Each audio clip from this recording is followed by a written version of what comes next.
Shalom, haleluya, haleluya, puji Tuhan.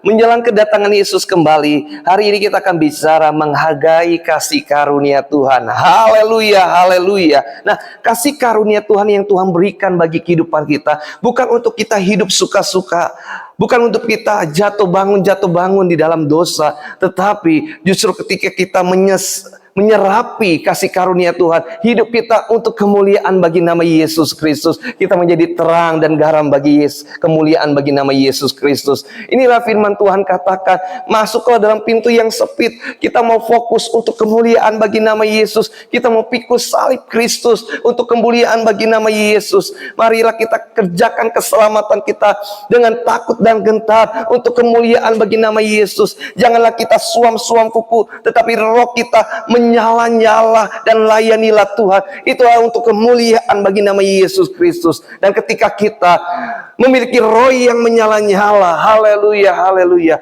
kita diberikan keberanian untuk melakukan kebenaran firman Tuhan. Walaupun kita menanggung resikonya, walaupun dalam zona yang tidak nyaman di dunia ini, tetapi ada sukacita dan damai sejahtera Yesus berikan bagi kehidupan anak-anaknya. Haleluya. Ini yang dikatakan dalam 1 Petrus pasal 1 di ayat 6-7. Demikian firman Tuhan.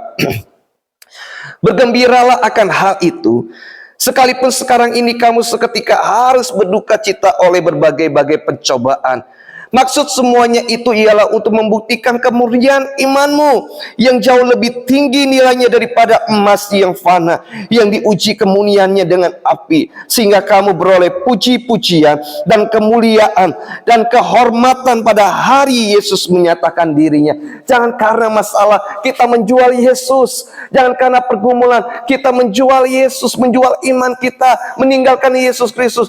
Tidak, justru dalam setiap apapun yang terjadi, ketika kita hidup integritas, mau melakukan kebenaran firman Tuhan, walaupun ada resikonya, kita percaya Tuhan turun tangan. Walaupun kita di tengah-tengah penderitaan karena melakukan firman Tuhan, Yesus bilang apa? Kebenaran firman Tuhan bilang apa? Berbahagialah, ada sukacita, ada damai sejahtera. Kita lakukan ini, kita hidup integritas karena ada kehidupan kekal yang Tuhan sediakan bagi setiap orang-orang percaya. Haleluya, haleluya.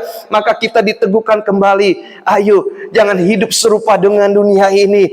Ya, keluar dari zona nyaman, yaitu hidup untuk pekerjaan Tuhan, untuk kemuliaan Tuhan, mau menjadi terang dan garam, sehingga kerajaan Allah hadir dimanapun kita berada, dan lawatan Tuhan terjadi untuk setiap kota-kota di mana kita berada. Amin, haleluya. Maka yang kedua, yaitu menghargai hidup ini dengan bijaksana. Mari kita jalankan hidup ini dengan bijaksana. Hidup yang sementara ini, bila hidup dalam kekudusan, hidup dalam perkenanan Tuhan. Dan kita percaya ketika kita hidup dalam perkenanan Tuhan, ada kuasa Tuhan, ada kuasa Tuhan yang bekerja dalam setiap kehidupan kita. Ini yang dikatakan 1 Petrus pasal 1 ayat 14-15. Hiduplah sebagai anak-anak yang taat, dan jangan turuti hawa nafsu yang menguasai kamu pada waktu kebodohanmu. Tetapi hendaklah kamu menjadi kudus di dalam seluruh hidupmu, sama seperti Dia yang kudus yang telah memanggil kamu. Haleluya. Maka dalam kebijaksanaan hidup yang sementara ini, hiduplah dalam perkenanan Tuhan, hiduplah dalam kekudusan, sehingga kita menghargai kasih karunia Tuhan. Dan orang yang menghargai kasih karunia Tuhan, ketika Yesus datang kembali, wow, luar biasa, mahkota kehidupan telah disiapkan bagi setiap orang-orang percaya. Ini yang dikatakan oleh ayat 13.